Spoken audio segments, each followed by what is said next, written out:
KMKR LP 99.9 FM, Tucson, Arizona. This is DJ Spikegeist hanging out with you tonight. And in the studio, I have Stells and Misty from the band Method to the Madness. They're going to hang out with us for a little bit on and off within the next hour. So without further ado, welcome, my friends, to K-Maker Radio. Thank you for having us. Thanks for having us. How are you doing? We're doing good today. Pretty good. It's a beautiful day in T-Town. Excellent, excellent. So for those not already familiar with the band, from your various appearances throughout town and such, who is Method to the Madness? What, without going on for a very, very long time, but getting to the heart of it, who are you guys? What are you about?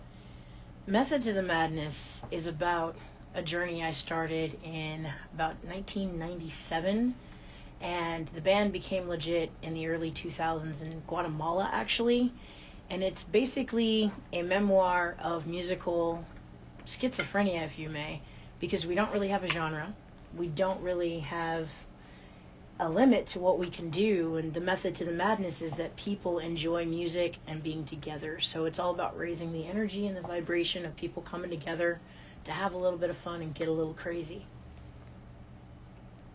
Well, that sounds pretty cool. Who all is in the band? Currently right now we have Misty T, known as Misto, on bass, myself, Stells Bells DeRossi, and our drummer is Brian Hanner. Excellent. And I understand that you all are ready to play a couple tunes in the studio for us, and we're super looking forward to that. Do you want to give it a go or talk a little bit first? Or we're going to play a couple of songs off of our upcoming LP, Excellent. Which is a treat. You guys are the first ones to hear it. It's titled Bitter Rivals. And we're going to play the self-titled track, Bitter Rivals, for you right now. Fabulous. I cannot wait. So, this is Stells and Misty from the band Method to the Madness, who happen to be part of K-Maker Radio's upcoming benefit at La Casina Cantina on Tuesday, January 28th, and they are about to perform live for us in studio, and I shall let them do that. So here we go.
And we've got in the studio Stells and Misty from the band Method to the Madness, and that tune was called Bitter Rivals.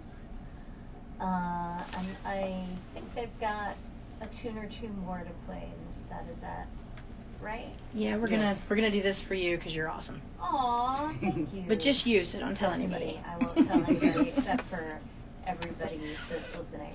Oh yeah, Yeah. they're part of this Them. too. Shh, it's a secret. Yeah. We really do. Okay. We're gonna play the song that kind of people know us for in Tucson when we Alright. first started out in the open mics. Uh-huh. It's called "Hit the Ground Running," Okay. and it's kind of our battle cry.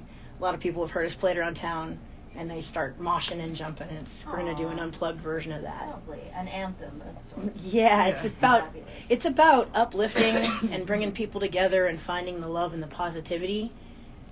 So Very, very cool. here we go. All right. 1, 2, 3, let's go.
Ground, we will start running.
were having fun.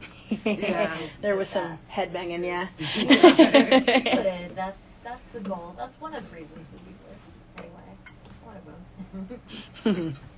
All right. So tell us a little bit about the, if you don't mind, the origin story of the band. How did you two start playing together? Well, I actually started the band before I met Misty in Guatemala in a little city called Panajachel. And I was down there touring for about 10 years.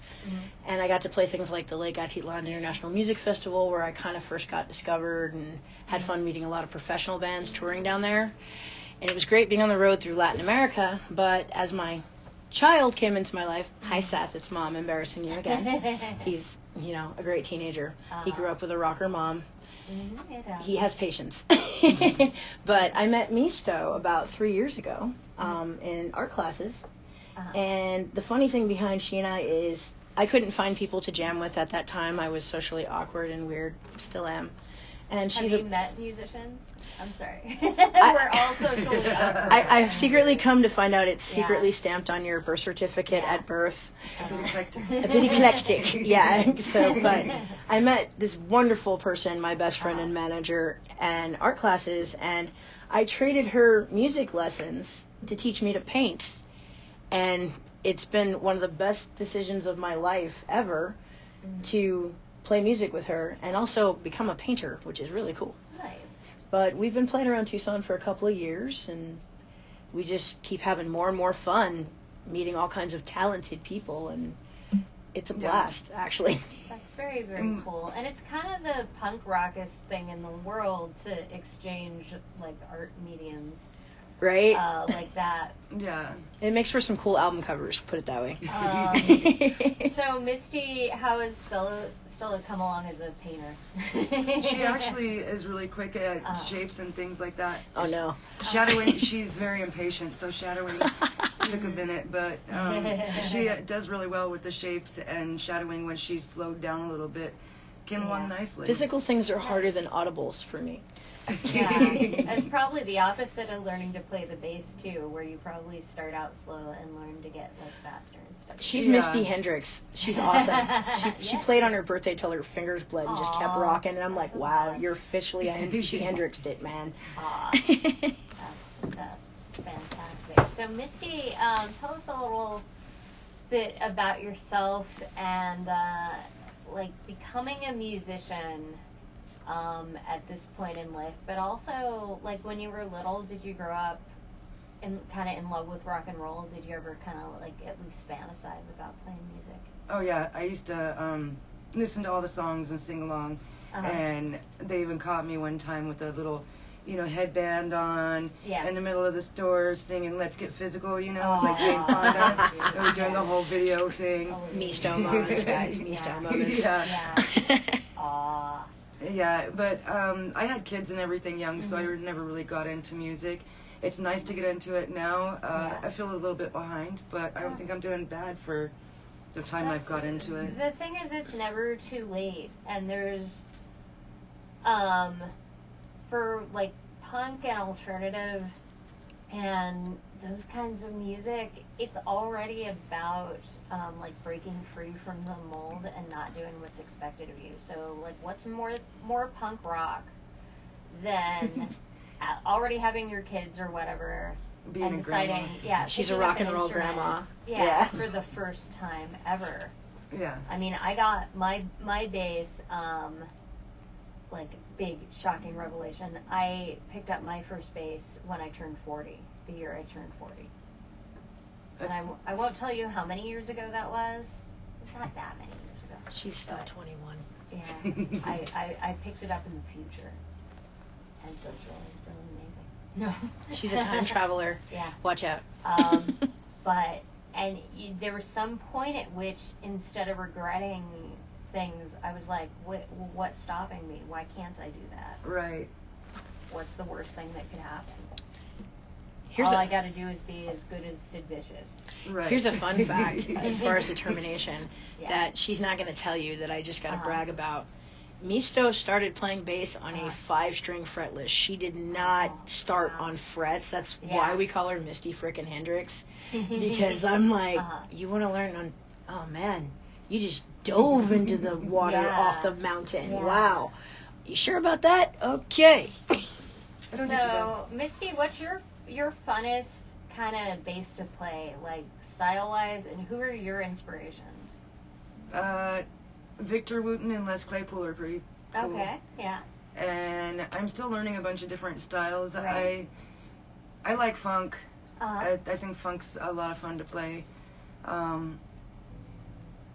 We've been experimenting with reggae. Yeah, and reggae is pretty fun. Yeah, it's harder, but you learn a lot. Yeah. And blues aren't too hard. I could sing with those ones while I play, so that's pretty good. Yeah, she's got some Thorogood in her. We're trying to put that into the show somehow. Yeah. Singing and playing. Yeah, singing and playing's a challenge. I'll give you, like, a hint.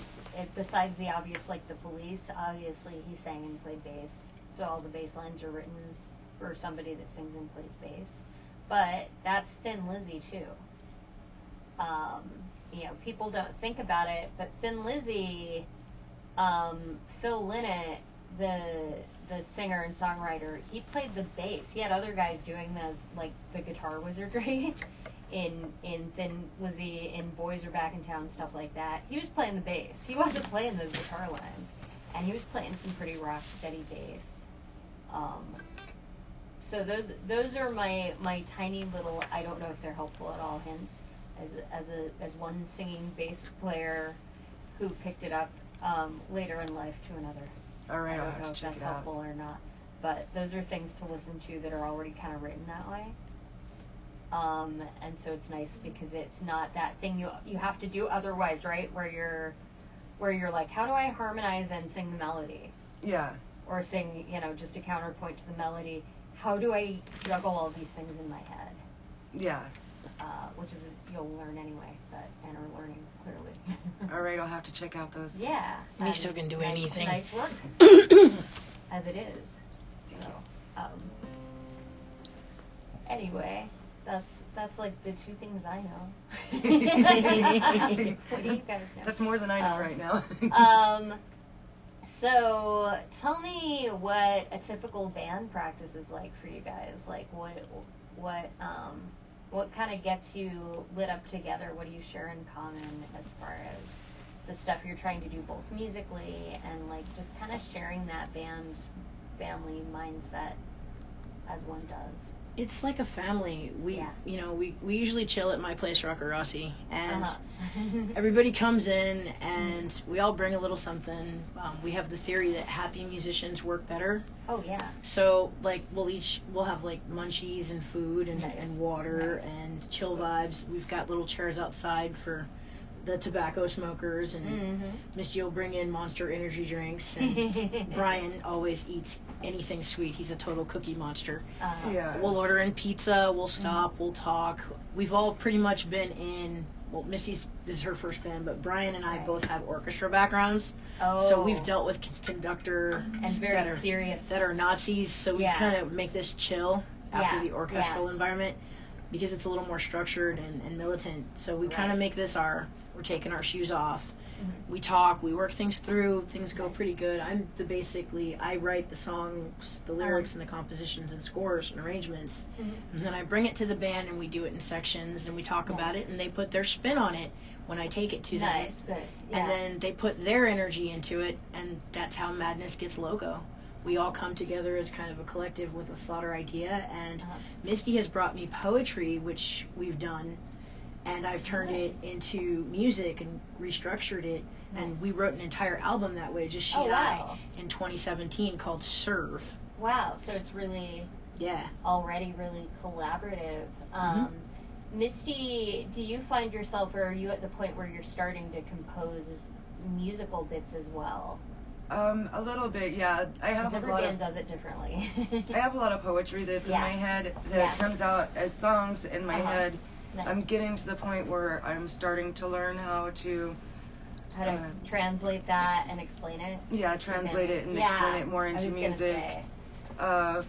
eventually that'll get there. As I am getting to be more explorative as far as the bass lines and stuff. So yeah, excellent. I'm starting to come along as a writer a little bit. Good. That's the best thing in the world. Yeah. I love hearing that. It's really cool that everybody has something to bring to the table. Yeah. And then we listen to each other, which is a blessing to have in a band. Excellent. There are a lot of people in bands that are unhappy, but with our band, you know, we try what someone puts out there to see if it works and give it a chance. And sometimes it's not even the direction I was going, but better. Yeah, absolutely. You have to have that balance, and you have to have that kind of willingness to collaborate, I feel like.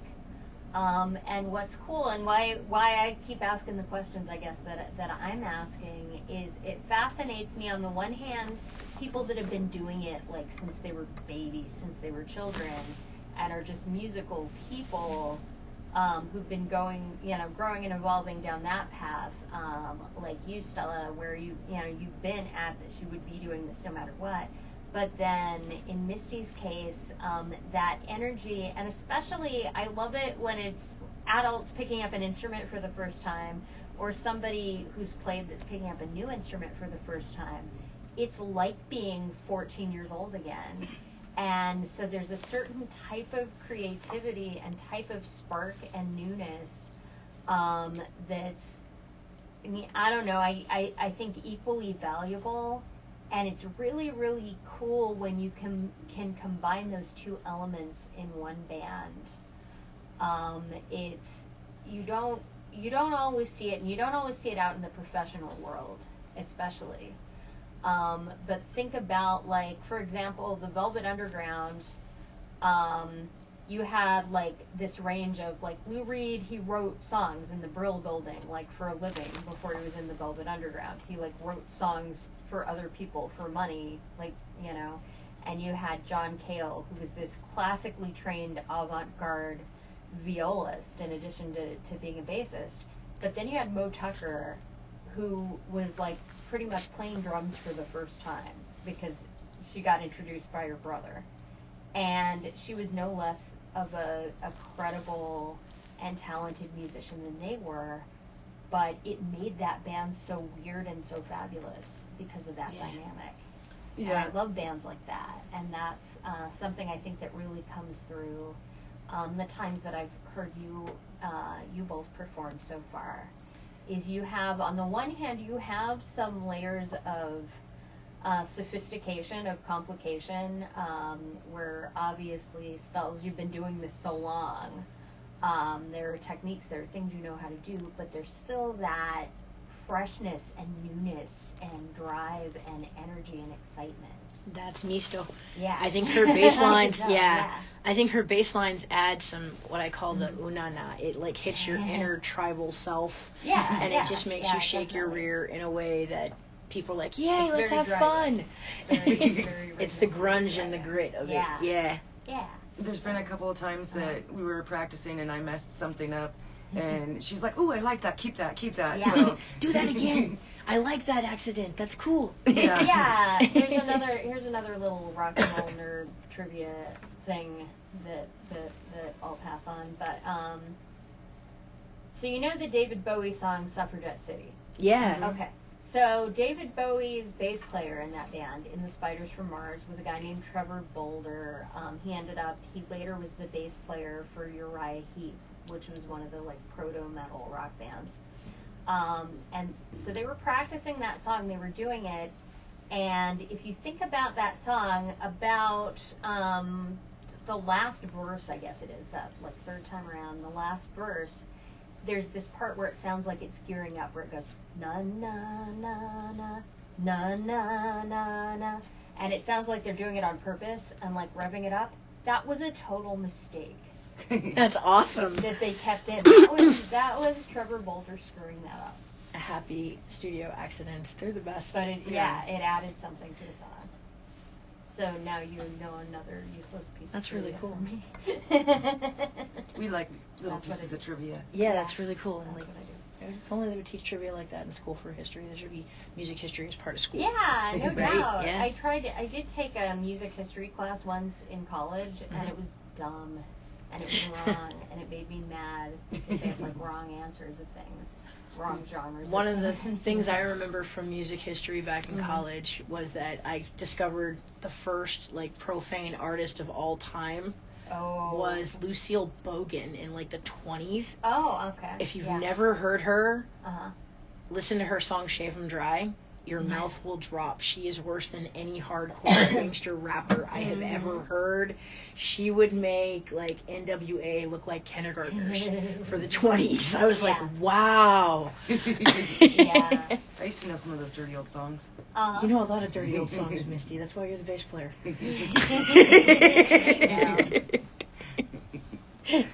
We're in a room where bass players outnumber guitarists 2-1. Actually, I'm a bass player too. I taught her. There you go. It's like Misto's my monster. Okay. So Stells, back to you.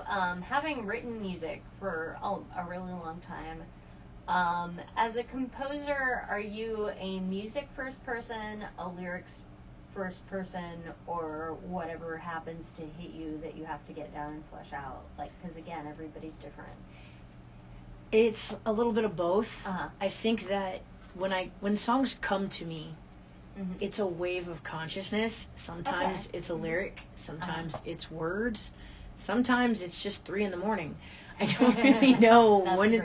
That's why I kind of keep my recorders around. I literally am a slave to creativity. I've moved my house arrangements to where I can literally walk to my little studio, and I've got everything kind of in my room, the tea kettle, the stations. There's always a guitar near my bed or something, or an instrument that I can grab so that I can keep it, because I start losing songs otherwise. They just they hit me like little psychic hiccups, I guess. That this, you know, it's like a creative Tourette syndrome sometimes. So I just kind of get them, and then I'm like, hey, I was thinking about something. Check this out, Misto. Or I'll text it to her, and she's like, it's 1 a.m, Stells. What is that? Baseline for that. And Brian's like, why are you awake? And I'm like, I couldn't sleep, and it was in my head, and check this out. And then they go, oh yeah, or no, Stella, no. But it happens, you know, in hiccups and waves, and I've been that way my whole life. I started out symphonically at like the age of 7, composing on pencil to staff paper, writing things, and I ended up going to youth conservatory for that stuff because it drove my mother insane. And she was just like, why are you plucking your violin in the middle of the night? I'm like, I don't know. So that's kind of how like the band name came about, is Method to the Madness is the musical insanity, because I'm musically kind of bonkers. Right. And that kind of indicates it's going somewhere, that it's not all chaos. No, it's not all chaos. It's more progressive. And the style that we write changes. That's kind of why it's not like one set genre. We like to be preferred as alternative fusion, because you never know what we're going to do next. Nice. And that's what I love about it. Yeah, and we like to take a lot of the old stuff and remesh it into more of a alternative or something, and it's fusing the old and the new and the Latin and the punk and everything together. So it's more Gen X. Why would we? And blues and punk, you know. Yeah, exactly. Like one of the covers that we do is one called "Sweet Dreams Are Made of Money," and it's a mashup between Annie Lennox versus ABBA, which that's just perverse. And I loved it because it was so wickedly beautiful. And people are thinking we're doing one song, and then we go into another one and then bring it back. And they're like, that's a live remix. That is just awesome. Very, very cool. So, are you just about ready to play some more music? We're going to play Sweet Dreams Are Made of Money. I kind of suspected that might be coming down the line. All right, then. Method to the Madness in the studio. You are listening to Spikegeist Radio on KMKR Radio, KMKR LP 99.9 FM, Tucson, Arizona. You can also catch us streaming at Zerocraft's website, xerocraft.org/listen, or on Live 365 as KMKR LP. I'm DJ Spikegeist. Let's hear some Method to the Madness.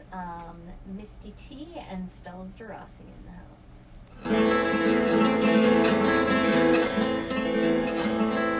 I work all night, I work all day too.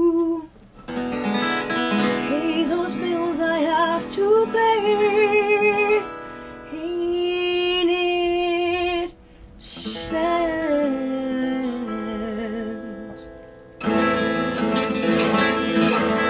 And still there never seems to be a single penny left for me. That's too bad. And in my dreams I have a plan. I find myself a wealthy man.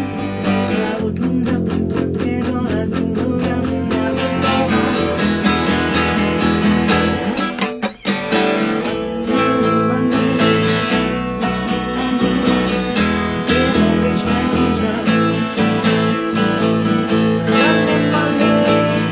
South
and Misty from Method to the Madness. I'll be talking to them a little more again, but first I want to read some underwriting, as we do here, to thank the people who help keep us on the air.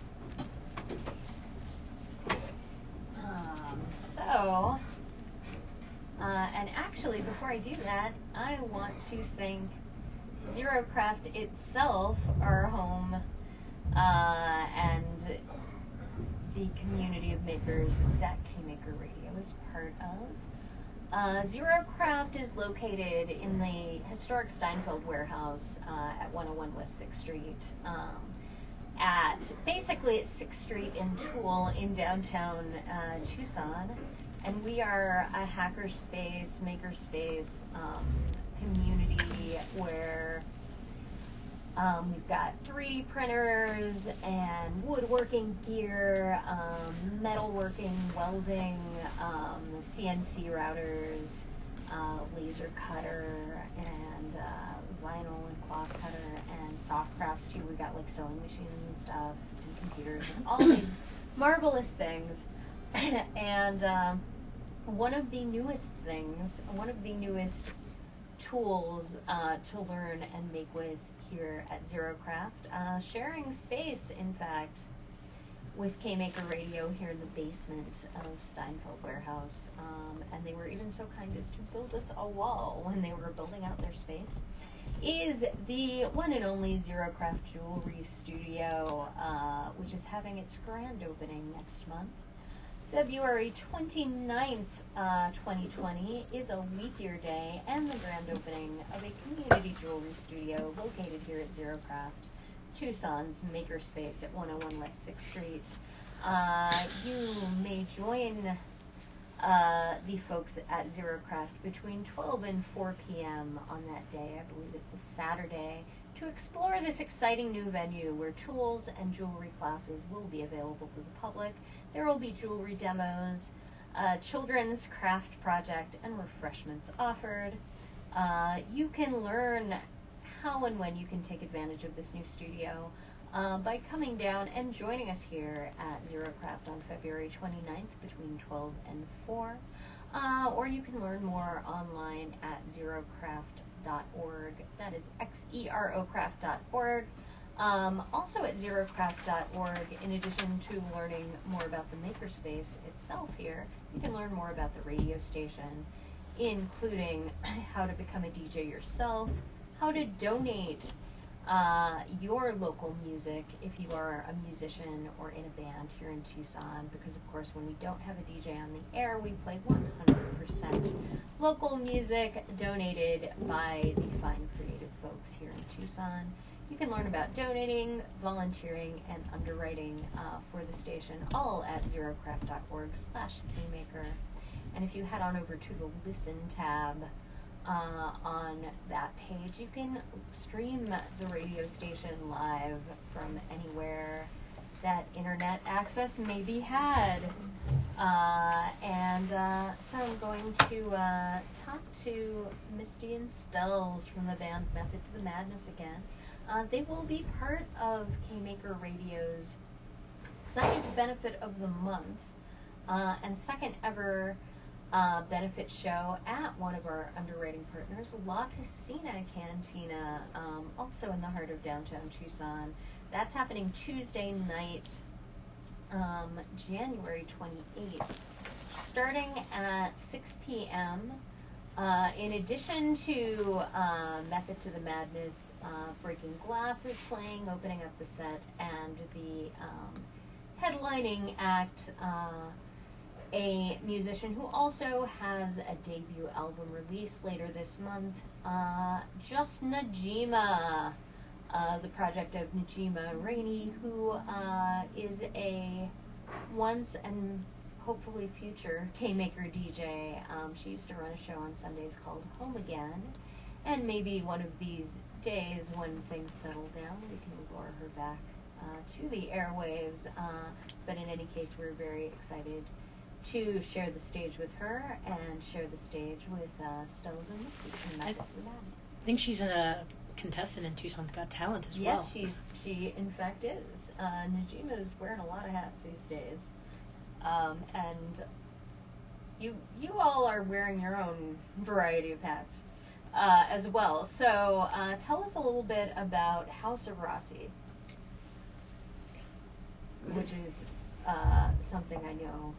The House of Rossi is a 501c4 organization that tries to help fill in the gaps where other organizations lack funding. So we get together musicians to throw concerts. We also help other non-charity organizations if they're throwing a concert to find musicians for it. We've done a toy drive for 2 years. Not So Silent Night. Right. 3 years. Right. Yeah, this year we did it to pay it forward Tucson though instead of the children. Correct. We decided to help adults last year, and it was actually a huge success with 16 bands and 12 hours of music. That's very good. Yeah. We also do things with local artists. We help a lot of the people for our projects because they volunteer their time. We give them things that they can add to an artist EPK, which most struggling artists cannot afford, as a thank you for supporting community events. That's incredible. So we give them video footage and we give them features on House Rossi Radio, which is podcast worldwide. Stuff to promote themselves. A few artists may be in the up and coming future signed to House Rossi Records. Oh my! Which we have, our Lucky 13, which we've done once. We had some band out in Florida get aired, and they ended up getting on other radio stations. I think they were on, what was that radio station? I don't remember. NPR. They actually got NPR Florida. Oh, very, very and cool. That was, what was those girls called? The name of their band? I'm the wrong person to ask right now. It was like 3 years ago. Okay. But we may be doing other contests and things to kind of help our local music scene get out there, and also to think about giving back to the community to help things where people have socioeconomic gaps. That's really cool. That's really cool. And I know, without getting into too much personal detail, but I know this is a labor of love for both of you, because you're both moms and you're both people who have experienced similar struggles at various points yourself. And it's really important, I think, not only to give back when you have a creative outlet, where you start to make inroads, but also for people out in the world to see that charity is not something that rich people do as an afterthought. We can all lift each other up, and we can all help each other out from whatever position we're in.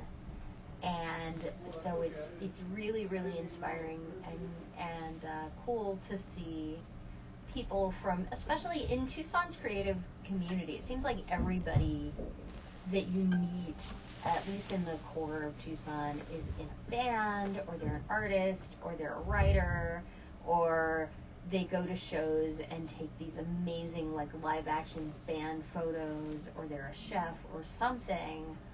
No matter what socioeconomic status they have, everybody's got some sort of sideline going on that's a labor of love. And those are our riches as a community, I think. Tucson's got heart, yeah. Yeah. It does. And sharing that counts. I think that we need to have more people have more heart and help each other out more around Tucson and around other communities, because it's something that is not as common nowadays as it used to be. Right. And we'd like to see a lot more of people coming together to help each other out and to lift each other up, because we don't need all the negative, and we don't need, we deal with enough of that as it is. Right. We don't need to be mean to each other or try to hold each other down. Yeah. What I love about when we do these things or these events or people that we work with, that there's a general common thread that holds us together within our community here in Tucson. Yeah. We're all coming to bring the love, and if you go out to different places, you'll find in these little microcosms of crowds that there's the same thing, but it's like different little languages of style, per se. Right. And the cool thing about us is that we kind of don't have a clique. We're friends with everybody. That's great. So when we throw our shows, you get that variety because it's literally everybody. Yeah. Yeah, it's really cool. At night it's hard. Yeah, it's really cool to see everyone coming together to just show love to Tucson. That's really, really cool. there are a few bands like that in town that I see that with. Little Cloud's another one like that, and they're another really eclectic band. And I had them I crammed them all into the studio one Sunday, and I don't know how I did it. And those are the best sometimes, those genre-defying things, that kind of motley collection of people that each bring something to the table, influence-wise and inspiration-wise, and like do this alchemy to turn it into something magic. So more power to you for being part of that. And we've got a little bit more time left, so if you would like to play one more song, I think I can accommodate that. That's awesome, and thank you for letting us come down here and rock out in your little space, and thank you to Zero Craft for having us at KMKR Radio. It's been a blast. Thanks, it's actually one of the best interviews we've ever been on. Aww. Yeah. So we're going to dedicate this song to you and to Zero Craft and to everybody over the airwaves. Great. It's a ballad. It's called Reckless. All right.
They've been hanging out with us today here in the basement of KMKR Radio. So in addition to the KMKR benefit coming up this Tuesday, January 28th, what other shows do you have on the horizon and recordings and such like that? Well, we've got a release coming out soon. We're going to be releasing Bitter Rivals' first single EP within the next few months. And that's going to be internationally on about 33 streaming platforms worldwide. Fabulous. Yeah, we're kind of nervous about it. You can get it digitally at your favorite music store, Amazon, iTunes, Google, Spotify, Pandora. It's like everywhere. As well as our other previous albums. I think we have about 6 of them total on our catalog that are already out there.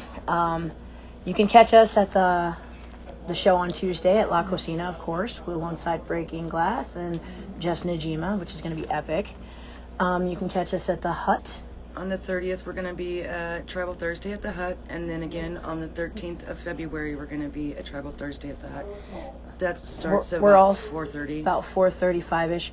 We're also working on, we got asked to be on the Tribal Thursday CD of performers, so we're going to be working with the Falcons closely with that one coming up. And and for people that don't know it, what is Tribal Thursday?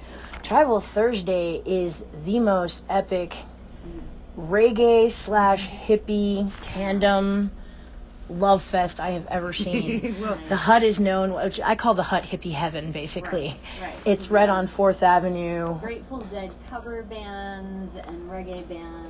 Rocker bands. There have been some great. Yeah, they're actually opening up the spectrum this year, and it's getting really good. There's fire dancers and all kinds of cool stuff now. It's just hippie heaven. Everybody's there having a love fest, and well, they're enjoying dancing. We gotta make it sound better than that. They're enjoying dancing and well, yeah, playing the drums. One Heartbeat goes there with the Falcons. They're the ones that put it on, and it's really cool when we're playing. When we're not acoustic, we're punking out and doing our grunge thing. And you look down, and there's a full-blown drum circle under you, and you get some really cool rhythms when they lock in with us. Oh yeah, it's Santana-esque. It's so fun. And it's a nice little icebreaker in the music clicks to kind of play with One Heartbeat. That's Black Man Clay's legacy right there. And it's just a blast. Yeah, I love the way they do the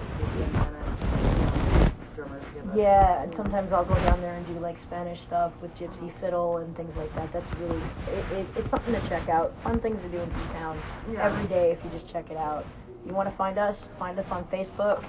We've got a page, Method to the Madness. We're also on YouTube. Our YouTube channel official for Method to the Madness. Yeah, we're a little bit here, there, everywhere. And if you want to get a hold of the band, you can get a hold of us at getalittleloco@gmail.com. Because sometimes we get a little loco with madness. Yeah. That's understandable. Well, thank you very much for coming down of our Kingmaker benefit and part of our mission to shine a spotlight on the creative spirit of Tucson, Arizona. I think that's very obviously a mission that you all share. Yeah. Yes. We want to light T-Town up. Excellent. Well, we will be hearing more of you all, I am sure. And in the meantime, thank you all for listening to Spikegeist Radio on KMKR LP 99.9 FM, Tucson, Arizona. Streaming via ZeroCraft's website at xerocraft.org/listen.